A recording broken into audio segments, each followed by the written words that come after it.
Assalamualaikum aziz YouTube kuzatuvchilari. Ina Rabatan magazindamiz bugun xudo xolasa azon bilan go'sht necha so'm bo'ldi? 100 ming so'mdan go'sht. Bugun juma kuni, faqat juma kuni 5 kilodan ko'p ina olsa sadaqaga 90 ketib ming beradi.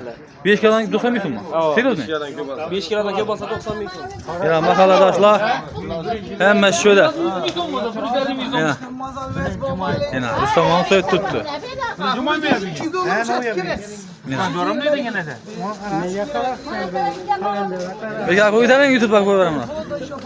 Bana da görelim. Dayı şokata iyi bir gelsem, şokata salam edin görelim. Öz ağzında gepleşiyorum kara. Kim? Gepeşmedi. Bura buldu gepeşmedi. Yaprakmadım ben. Rustamon soyup attı. Her cuma günü şundan gösterdi. Ya senin habercan mı battı? Ne oldu tuttu bir de? Ha, hani? Ha, yaxşamaz. Ne bilen şuraya var, he? Tamam. Ya. Çek, kadar. Ya, mahalladoshlar. Kamaş kim bu? Hiç kim. Kamaş mı? Bu sizden zor yok. Sizin zorusu tağam. Xudo xolasa mahalladoshlar. Necha kilo go'sht olasiz bana? 7 kilo yo'q.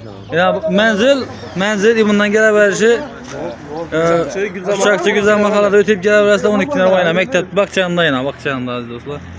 Kelaverasizlar. Yaman tuturam verdi ha. Gülsan'dan öttün 2 taş gün idi. Şunu temiz. Maalesef bereket tapın. Arzdan satamayacağız.